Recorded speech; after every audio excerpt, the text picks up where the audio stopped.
माता पार्वती ने भगवान शंकर से कह दिया, जो महेश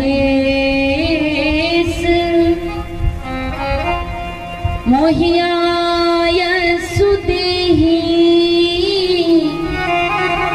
तो कछु दिन जाए रहो में से।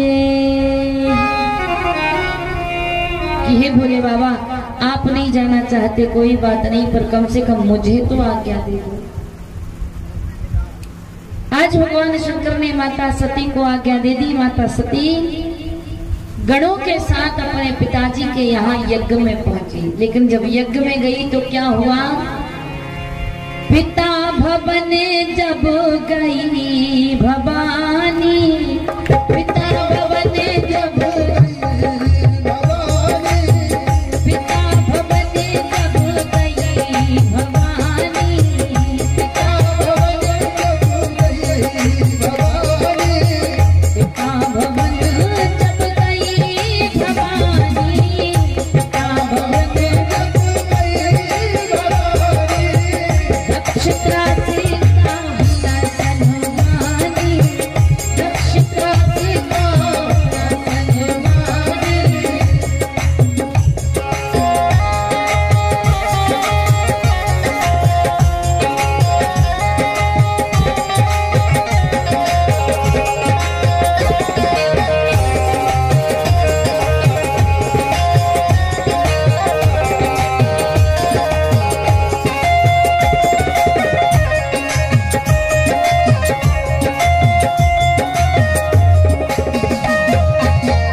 अपने पिताजी के यहाँ पर गई तो पिता भवन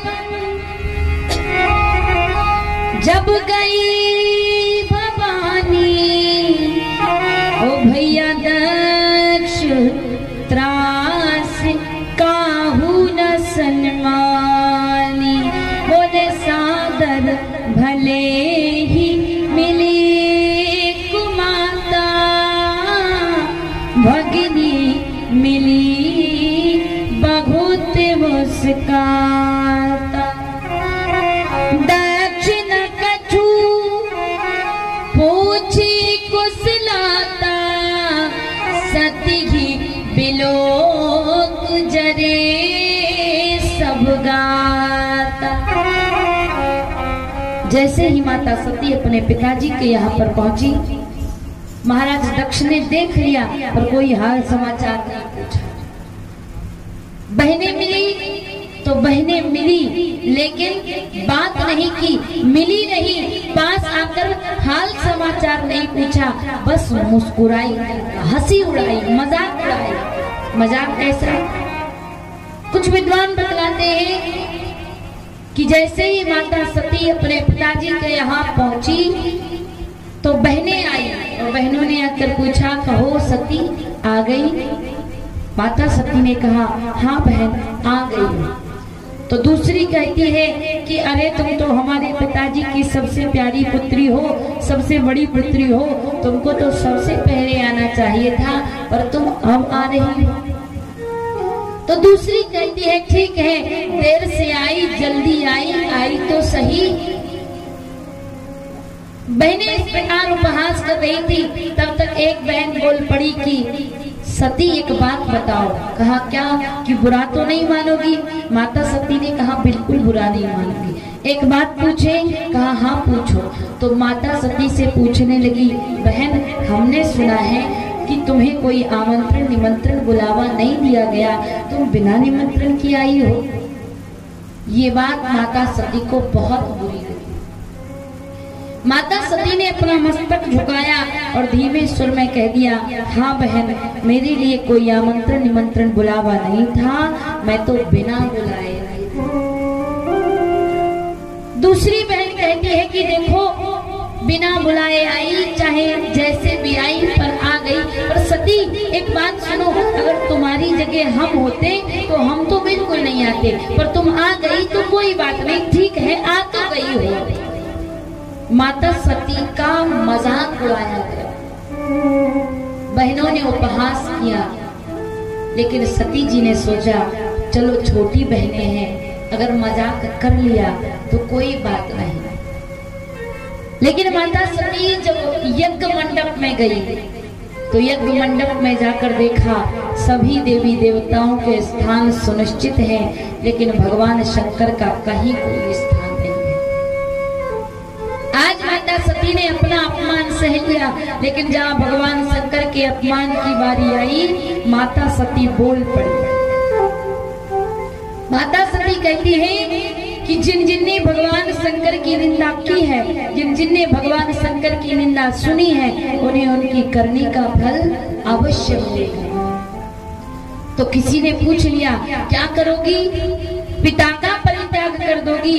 लेकिन सती जी कहती है नहीं नहीं, पिता का परित्याग नहीं करूंगी, पिता के घर का परित्याग नहीं करूंगी, बल्कि जिस पिता के शुक्र से ये देह बनी हुई है, मैं इस देह का ही परित्याग कर दूंगी। माता सती ने कह दिया सुनहु सभासद सकल मुनिंदा, कहीं सुनी जिन शंकर निंदा। जिनने भगवान शंकर की निंदा की है, उन्हें उनकी करनी का फल अवश्य मिलेगा। ऐसा कहते हुए माता सती ने हस कही जोग अगिले तन जाला,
माता सती जैसे ही यह कहते हैं कि मैं अपने इस देह का परित्याग कर दूंगी, तो सती जी ने अपने बाएं पैर के अंगूठे से योग अग्नि को प्रकट किया और उस योग अग्नि में अपनी देह का परित्याग कर दिया। माता सती ने अपनी देह का परित्याग कर दिया।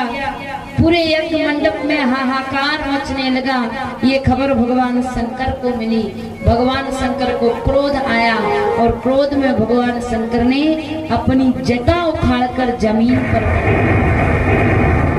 जिससे वीरभद्र प्रकट हुए और वीरभद्र ने आकर पूरा यज्ञ विध्वंस कर दिया। लेकिन कहते हैं कि जिस समय वीरभद्र ने आकर पूरे यज्ञ को विध्वंस किया, भृगु ऋषि ने आहुति देकर भगवान शंकर के क्रोध को शांत किया। कहते हैं महाराज दक्ष की गर्दन को काट दिया गया, क्योंकि महाराज दक्ष जो है वह बड़े अभिमानी हैं और दक्ष प्रजापति बनाए गए। उसी के अभिमान में उन्होंने यह यज्ञ किया। यज्ञ में सभी देवी देवताओं को आमंत्रित किया, लेकिन भगवान शंकर को आमंत्रित नहीं किया। यज्ञ मंडप में सभी देवताओं को स्थान दिए गए, लेकिन भगवान शंकर को स्थान नहीं दिया गया। ये दृश्य देखकर माता सती को बड़ा क्रोध हुआ और क्रोध में माता सती ने अपनी देह का परित्याग कर और महाराज दक्ष का सर काट दिया गया। तो सभी देवी देवताओं ने भगवान शंकर की स्तुति की और जब भगवान शंकर प्रसन्न हुए तो महाराज दक्ष को बकरे का सर लगाया गया और जीवित किया गया। अब महाराज दक्ष कुछ बोलते हैं तो मुख से शब्द निकलता है मैं, और व्यक्ति के मन में ये बड़ा अभिमान रहता है। हम हर बात में मैं करते रहते हैं। ये कार्य मैंने किया, मैं नहीं होता तो ऐसा नहीं होता, मैं नहीं होता तो ये कार्य बिगड़ सकता था, मेरे द्वारा ये कार्य ऐसा हुआ है। लेकिन भैया हम हर कार्य में जो मैं करते रहते हैं, ये मैं शब्द जो है अभिमान का प्रतीक माना जाता है। और ये मैं ही है जो दशहरे के दिन जलाई जाती है, क्योंकि वो भी रावण भी हर बात में मैं किया करता था, मैं अमर हो जाऊं, चारों ओर सभी दिशाओं में, पृथ्वी में, आकाश में, स्वर्ग में मेरा ही राज्य हो, ये सब चाहता था। तो जो व्यक्ति मैं करता है, एक ना एक दिन उसका पतन हो जाता है। क्योंकि मैं कौन करता है? जिसके मन में अभिमान आता है, और अभिमान किसी का रहता नहीं है। एक ना एक दिन अभिमान समाप्त हो ही जाता है। क्यों? क्योंकि कहा जाता है अहंकार में तीन गए, धन वैभव वंश, और ना मानो तो देख लो रावण कौरव कंस। रावण को अहंकार हुआ तो चौपाई तो नहीं, पर रावण की वंशावली सभी जानते हैं। 1 लाख पूत 1.25 लाख नाती, इतना बड़ा रावण का वंश, लेकिन वो भी समाप्त हो गया। क्यों? अभिमान के कारण। कौरव 100 भाई थे और पांडव 5 थे, लेकिन 100 पांडव 100 कौरव 5 पांडवों का कुछ ना बिगाड़ सके, क्योंकि कौरवों को भी अभिमान था, कंस को अहंकार था, तो उसको भी एक ना एक दिन मरना पड़ा। इसलिए जिसके मन में अभिमान आता है, एक ना एक दिन उसका पतन हो जाता है। विद्वान कहते हैं व्यक्ति को अभिमान नहीं करना चाहिए, क्योंकि जिसके भी मन में अभिमान आता है उसका पतन हो जाता है। हमें प्रयास ये करना चाहिए, ये कार्य बन गया तो भगवान की कृपा से, बिगड़ गया तो भगवान की इच्छा से। लेकिन व्यक्ति करता क्या है? बन गया तो मैंने बनाया, और बिगड़ गया तो भगवान ने बिगाड़ा। भगवान को दोषी बनाते हैं हम, लेकिन अगर हम कहते हैं कि काम बन गया तो मैंने बनाया, तो बिगड़ गया तो मैंने बिगाड़ा, यही कहना चाहिए ना। लेकिन बन गया तो मैंने और बिगड़ गया तो भगवान ने बिगाड़ा। ये अभिमान का प्रतीक है। हम अभिमान करते हैं धन का, बल का, बुद्धि का, ज्ञान का, रूप का, ऐश्वर्य संपत्ति का, लेकिन जिन चीजों का हम अभिमान करते हैं, ये धन, हमारे पास तो थोड़ा सा धन है, रावण जितना सोना चांदी हमारे पास नहीं होगा, हम सोच भी नहीं सकते। जिसका महल ही सोने का हो, लेकिन उसका भी पतन हो गया। सिकंदर के बारे में सभी ने सुना होगा कि उसके पास इतना धन था, इतना खजाना था कि उसके खजाने की चाबियां ऊंटों पर चलती थी। लेकिन क्या वो सिकंदर इस पृथ्वी पर रह पाया? नहीं रह पाया, क्योंकि इस पृथ्वी पर बड़े बड़े धनवान हुए, बलवान हुए, ज्ञानवान हुए, बुद्धिमान हुए, रूपवान हुए, लेकिन इस पृथ्वी पर रहा कोई नहीं है। जो आया है एक ना एक दिन उसे जाना पड़ेगा, लेकिन फिर भी हम अभिमान करते हैं और हम जिस चीज का अभिमान करते हैं वो समाप्त हो ही जाती है। क्यों? क्योंकि कहा जाता है गुमान काहे करती गोरे बदन को,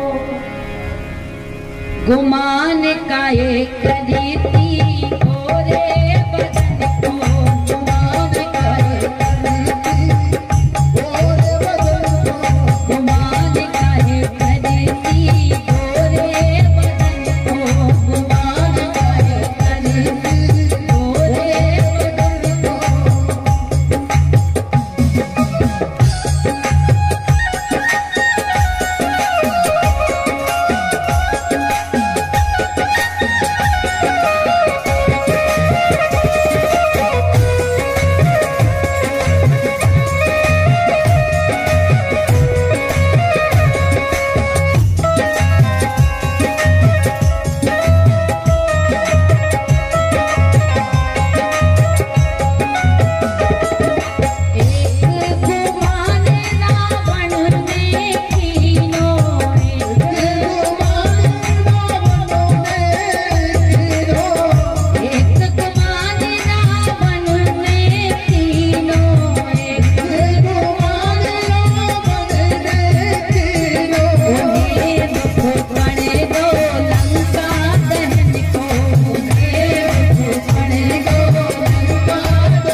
जितनी अच्छी नींद हमको घर में कूलर पंखा एसी में नहीं आएगी उतनी अच्छी नींद कथा में आती है। कहीं नींद तो नहीं आ रही है?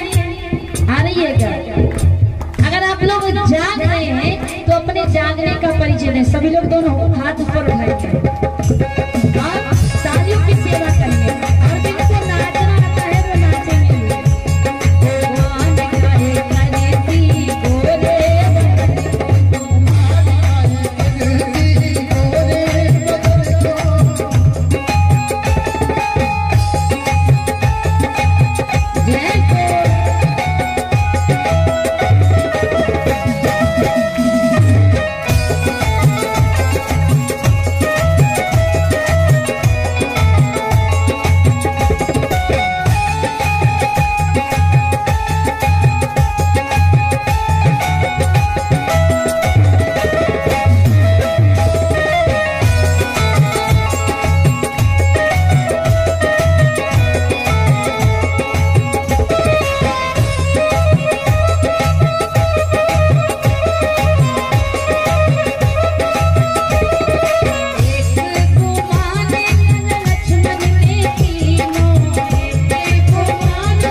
व्यक्ति को चाहिए कि हम ये धन संपत्ति वैभव इसका अभिमान करते हैं, ये अभिमान एक ना एक दिन समाप्त हो जाता है, इसलिए अभिमान नहीं करना चाहिए। हमें जो मिला है ये भगवान की कृपा का प्रभाव है, ये समझना चाहिए।